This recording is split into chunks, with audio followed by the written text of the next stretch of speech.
J'ai souvent dit que la raison de la montée de l'islamophobie en Occident est principalement le comportement des musulmans. Et les musulmans ne peuvent pas s'en empêcher. Ils doivent diffuser les valeurs et enseignements islamiques. Et plus ils répandent les enseignements islamiques, plus les gens prennent conscience des enseignements islamiques. Et laissez-moi vous dire quelque chose. Ces enseignements islamiques ne sont pas extraordinaires. Il y a donc cette vidéo qui devient virale sur les réseaux sociaux et qui illustre parfaitement le mauvais comportement des musulmans. Regardez ceci. Un prédicateur islamique au Royaume-Uni ne se contente pas de le souhaiter. Il dit réellement à ces femmes britanniques que, parce qu'elles sont habillées ainsi, c'est pour cela qu'elles risquent d'être, pourraient être ou devraient être violées. Écoutez bien. Que s'est-il passé? Ne me regarde pas. Oui, que s'est-il passé? Où va-t-il? Il disait que je mérite d'être violée à cause de mon short. Je ne comprends pas pourquoi ces jeunes femmes auraient tout inventé sans qu'il y ait eu des propos. C'est ça, c'est ça, c'est ça. Et la façon dont c'était, c'est exactement ce que tu as dit avoir vu aussi. Je dis ce que tu dis, tu discutes avec eux. Maintenant, vous êtes les jeunes femmes qui ont été, je ne sais pas si tu es d'accord. Oui, qu'est-ce qui se passe? Qu'est-ce qui se passe? Maintenant, les jeunes femmes vont avoir la parole. Je ne veux pas être filmé. D'accord, oui, qu'est-ce qui se passe? Les jeunes femmes affirment que le monsieur aurait dit qu'elle méritait d'être violée. Ce n'est qu'une allégation sans enquête. Je demande simplement au monsieur quelle est sa version des faits. C'est ce qu'il a été. Ce sont de jeunes filles, probablement même pas majeures, donc elles ne connaissent même pas l'islam, ni les musulmans, ni les enseignements de l'islam. Et ce qu'elles ont dit est parfaitement conforme aux enseignements islamiques. Je vais vous le prouver, j'ai les preuves, je vais tout vous montrer. Excusez-moi, que s'est-il passé? Mais regardez cette créature sans gêne. Il va simplement nier, comme s'il l'accusait d'avoir dit qu'un musulman lui a conseillé de manger du bacon, ce qui n'arrive jamais. Mais ce dont elle l'accuse, chaque musulman le dit. Et nous avons aussi leurs livres. Excusez-moi, qu'est-ce qui s'est passé? Ne me regarde pas. Oui, qu'est-ce qui s'est passé? Où va-t-il? Il disait que je mérite d'être violée à cause de mon short. Tu as vraiment dit ça? Pourquoi? Excuse-moi, désolé. Pourquoi tu dirais ça? Tu m'as entendu dire quelque chose? Pourtant, ils l'ont dit clairement. Ouais, Mais vous le dites tout le temps. Déclencheur, tu m'en accuses. je ne t'accuse pas. Tu es d'accord? Il a demandé, pourquoi le dirais-je? C'est un accord. Oui, d'accord. Non. C'est la société dans laquelle nous vivons? Non. Je suis d'accord avec toi. Avant de... Venir me voir et dire... Pourquoi tu dis ça? Tu vois, tout de suite, ils se mettent sur la défensive. Dis simplement non, je n'ai pas dit ça. Parce que même si les musulmans, mentir ouvertement est un peu plus difficile que d'essayer simplement de changer de sujet ou de se mettre sur la défensive en étant trop agressif. Alors maintenant, non? Il est plus simple de demander « Pourquoi tu me dis ça? Pourquoi tu m'accuses de ça ?» plutôt que d'affirmer « Je ne l'ai jamais dit, ce n'est pas ce que je crois », ce qui est bien plus difficile. Maintenant, il vient vers moi. Non, Tu es d'accord avec ce que tu dis? je t'en prie. Tu n'es pas un juge. Expulsez-le. Donc tu n'as même pas atteint l'âge où tu es capable de savoir ce qui est bien ou mal. Non, je te promets que je connais celle-là. Bonjour, bonjour. Bonjour. Si tu étais venu me voir et que tu m'avais dit, ils ont dit, voilà ce qu'ils disent. Est-ce vrai? Je t'aurais répondu. Ils ont dit, pourquoi est-ce que je dirais ça? C'est ça l'accusation. Je veux connaître ton avis. Non. Tu ne voulais pas savoir. Non, mec. Accuse-moi maintenant ou alors il n'y a rien à dire. J'ai une histoire. Donc, Alors, qu'est-ce que vous allez faire à ce sujet? rien. Non, non, non. Non. Pourquoi cet homme? Est-il encore là s'il n'est pas ici pour harceler dans la salle? Je ne te parle même pas. Calme-toi, frérot. Calme-toi. Non, je ne te parle même pas, alors calme-toi, bébé. Qui sont ces gars? Je pense que c'est juste la sécurité. Donc évidemment, ils n'ont aucune autorité ou quoi que ce soit. Les flics n'auraient rien fait. Ils leur auraient soudainement rappelé la liberté d'expression. Ils ont la liberté d'expression. D'accord, maintenant ce n'est pas quelque chose qui est complètement étranger aux enseignements islamiques. Je suis sûr que tu as déjà vu ce mème. Hijab, sucette couverte, sucette découverte, attire les mouches, c'est-à-dire les hommes musulmans. Tu vois celui-là. Regarde ça. Quelqu'un a recréé ça juste ici. Qu'est-ce que cette image t'apprend? Et il a fait un ourson en gélatine. 7 millions de vues. Et si je te disais que ce comportement vient directement du Coran, regarde ce verset coranique. Chapitre 33, verset 59. Ô prophète, ordonne à tes épouses, à tes filles et aux femmes croyantes de rabattre sur elles une partie de leur voile. C'est plus probable qu'elles soient reconnues et qu'elles ne soient pas importunées. Donc, porter un hijab ou un djilbab, ou il y a un désaccord sur ce mot. Qu'est-ce que ça signifie réellement? Ici, djilbab désigne leurs vêtements extérieurs. Donc Muhammad, pour paraître plus poétique, n'a pas parlé dans un langage clair. Et c'est la raison pour laquelle nous avons tant de désaccords et d'interprétations différentes parmi les savants musulmans. Comme l'a dit Edward Wood, c'est le faux prophète le plus évident. Donc ici, il dit de faire cela, de mettre le jilbab, la burqa, le hijab, peu importe. Ainsi, elles sont reconnues comme musulmanes et ne sont pas importunées. Maintenant, ce que ce type dit, en gros, vous savez, évidemment, il ne comprend pas entièrement ce verset coranique parce que l'islam est en réalité très clair sur l'interdiction faite aux femmes non musulmanes de s'habiller comme les femmes musulmanes, comme avec des burqas ou des niqabs. Quand vous voyez ces femmes blanches naïves, non converties à l'islam, porter un djilbab, hijab, niqab ou burqa pour montrer leur solidarité.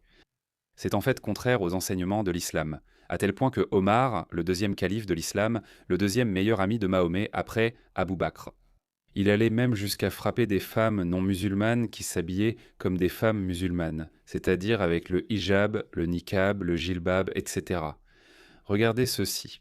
Voici donc le récit original en arabe, qu'ils n'ont pas traduit en anglais, mais moi j'en ai une. Al-Albani. Il est considéré comme l'un des plus, il est probablement le savant islamique le plus respecté des temps modernes. Il est mort en 1902 ou quelque chose comme ça. Donc il dit Omar ibn Khattab frappait des esclaves. Pourquoi le faisait-il? Il y avait une esclave parmi les muhajirines, ou les ansars, qui était venue voir Omar en portant un jilbab, un hijab complet.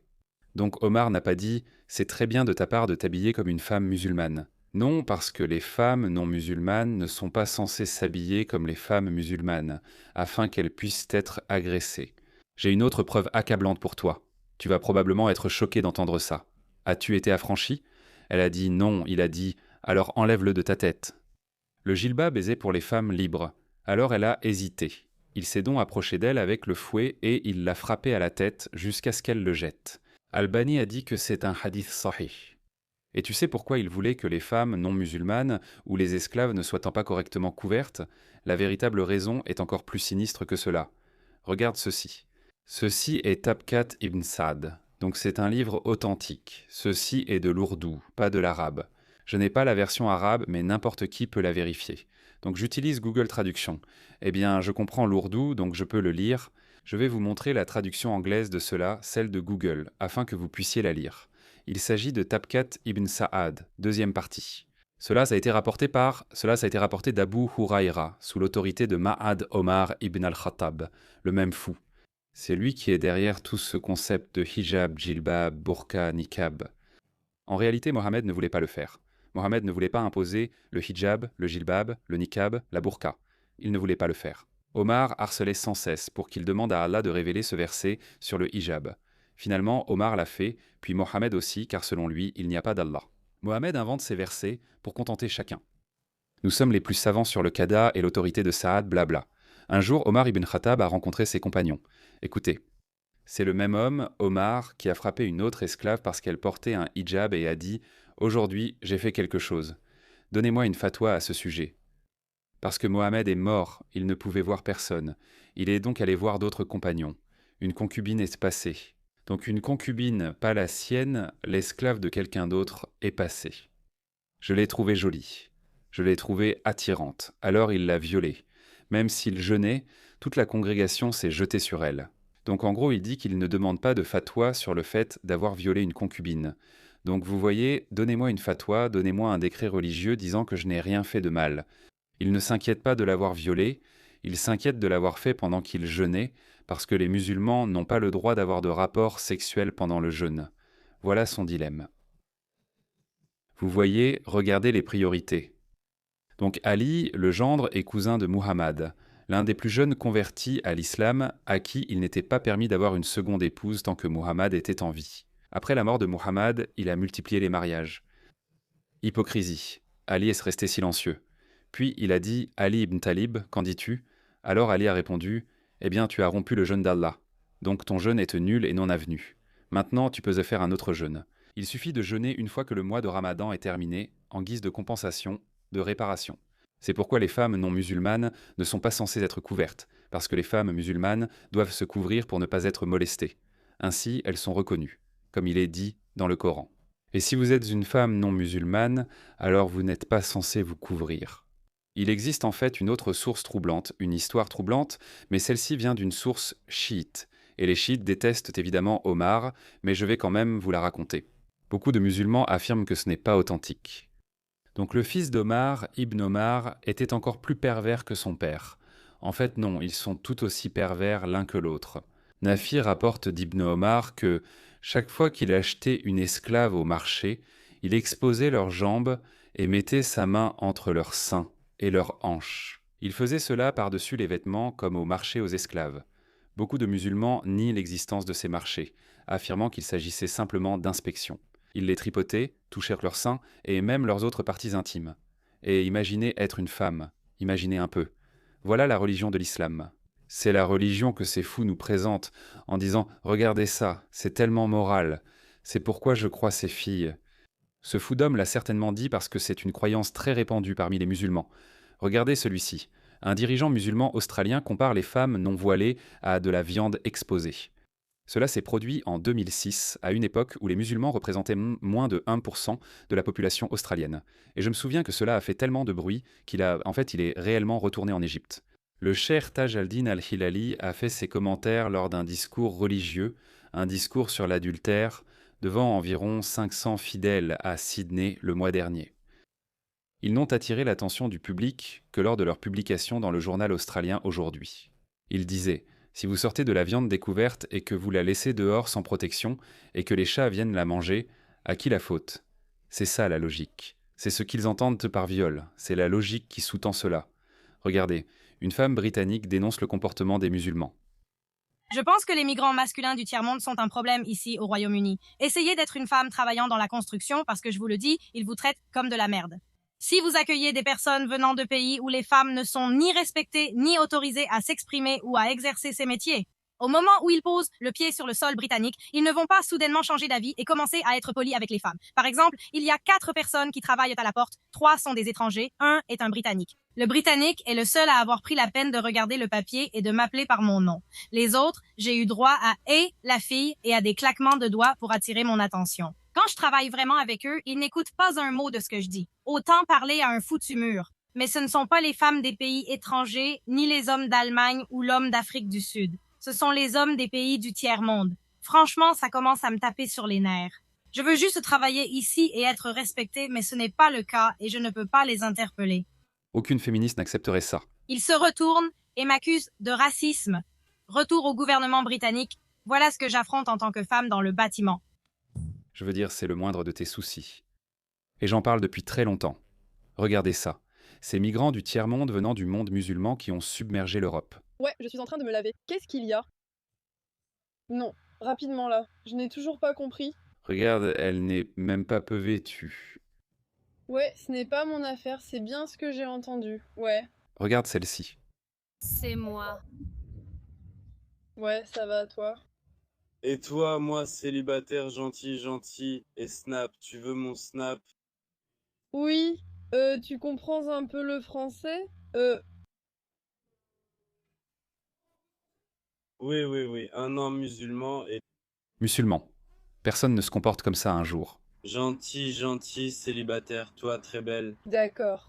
Je ne veux pas être méchante, mais je ne suis pas trop intéressée. Non, Snap, moi t'appelais la nuit à 23h Pourquoi faire? et je venais chez moi regarder la télé. Pourquoi elle fait autant de bruit? Non, je suis désolée. Non, s'il te plaît. S'il te plaît, Snap, gentiment. Non, t'as l'air très gentil, je ne peux pas dire le contraire, hein, mais je ne suis pas disponible. Ouais, pas trop. Non, musulman. Il dit que je suis musulman comme si c'était... C'est quoi ce sentiment que tout lui est dû? Il dit que je suis musulman. Tu es musulman? Mon Dieu, j'ai attendu un homme musulman toute ma vie. Viens et arme-moi. Quoi? Même moi, je ne comprends pas ce comportement. Télé à la maison? Regardez la nuit. Moi, à la maison, regarder la télé, bien. Moi, noir, blanche. Non, mais ça va aller, hein. Non, mais ça va aller, hein. Je ne suis pas trop intéressée. S'il vous plaît, madame. Oui. Non, vraiment. Ce qui est mémorable, bonne journée. Non, prends la photo. S'il vous plaît. C'est quoi ton prénom? Moi, célibataire, gentil. Gentil. D'accord, non. Mais ça va aller, je ne suis pas intéressé. Désolé. Ouais, d'accord. Eh bien, merci beaucoup. Au revoir. Non. Ok, bah merci, bonjour. Au revoir. Elle a de la chance. Combien de ces femmes ont été emmerdées? Nous entendons ces histoires tous les jours, presque quotidiennement.